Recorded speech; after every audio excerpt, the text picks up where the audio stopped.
Let's start with football as we usually do. With football, we have a couple things here. We are now 50 days away from the kickoff of the season, the official kickoff, the Thursday, September 4th kickoff. I can't remember exactly. Hold on, I'm turning on the board. Oh, it's the Cowboys and the Eagles playing on Thursday Night Football. I believe that's not the Amazon Prime, but it's like NBC game or something like that, which would be cool. Two of our rivals. Let's see if the Eagles can kind of keep up this year.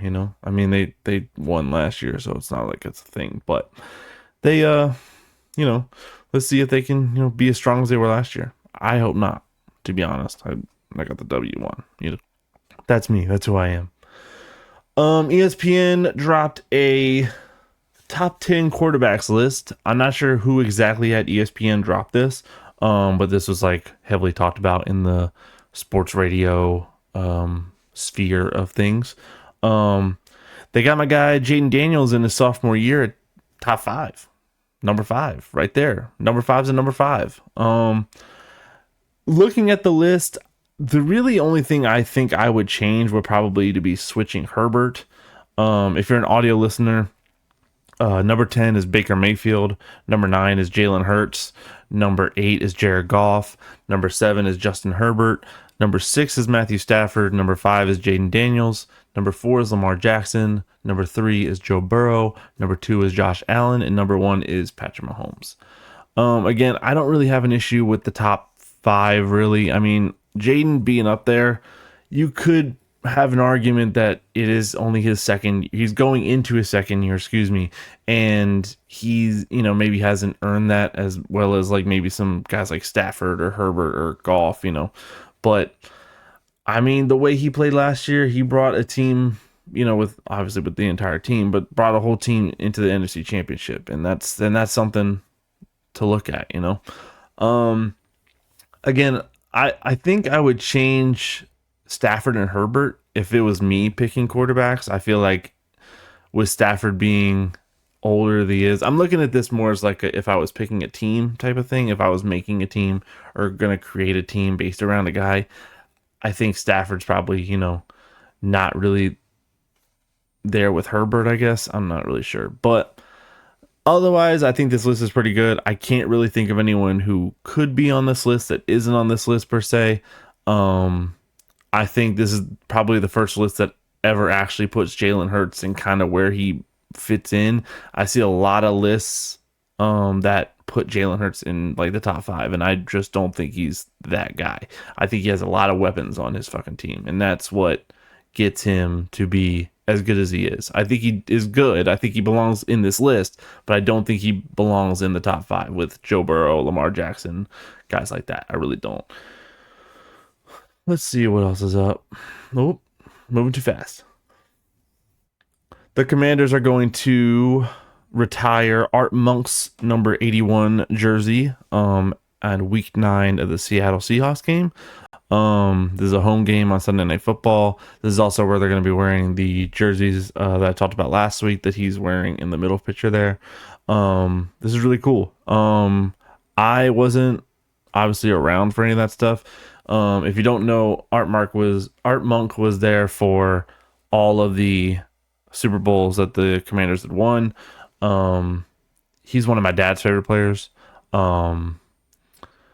And I think it's really good. I like the notion that we are retiring numbers now. The Washington franchise has always been kind of notorious for kind of just like unofficially retiring numbers, and I think it's really weird. They would basically just take it out of the rotation of like letting players pick the numbers rather than just officially retiring it and not letting anyone ever use it. And because there's guys like Joe Theismann who, like, I feel like they don't really give that number 7 to anybody because of Joe Theismann, and they, on special permission, let Dwayne Haskins, rest in peace, wear that number when he was here. But I think this is a better step, and I think this organization is doing better things while retiring the number officially. So I'm talking about Garrett Wilson and his new 4-year, $130 million contract extension that includes $90 million guaranteed. Um, I the only reason I'm really bringing this up is because I want to talk about what I talked about last week, which was pay Terry McLaurin. If a guy like Garrett Wilson, in my opinion, who I do not think is as good or as valuable to their team as Terry McLaurin is to the Commanders, can get a contract, I feel like Terry McLaurin can get something in that level. I did the math, and I believe it's 130 million for 4 years would be around $32 million. So, I mean, that seems like a good price to me. After hearing more and more about this Terry deal, I think it's more about how many years. Excuse me. I think it's more about how many years are on the contract rather than what the money or the dollar number amount is. I think they're looking at him. He's about to turn 30 here soon. I think they're, maybe worried about him getting older, I guess. As he tells it, he had a press conference yesterday where he was saying that he was very frustrated, but he also mentioned in that podcast, in that press conference, that um, he's very frustrated. He is a little disappointed with the team. He feels like he brings a tremendous value to the team, and I agree. I think he definitely should be paid. I made the whole episode around that last week. And I think the 32 million is a good number to me, especially for a guy like Garrett Wilson to get that number. I don't know about guarantees and 4 years. I'm not sure about any about that, but if it's me calling it like I'm seeing it right now, I think the separation and the disconnect between the team and Terry is probably the amount of years that will be on the contract extension. Um, he's very frustrated. He's very disappointed. He also mentioned in the press conference that he has not spoken to the team in this regard in a month, and that kind of scares me. It seems really weird that your star receiver and your front office have not spoken in about their new contract that needs to happen in a month, in 30 days, 31 days, whatever it's been. 4 weeks. I mean, that just seems like a really long time, especially us coming on the heels of training camp here. I believe they suit up on Friday. Like, they're supposed to be in the practice facility on Friday.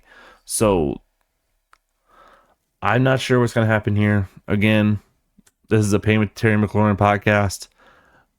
I will be very upset if he gets traded away or something.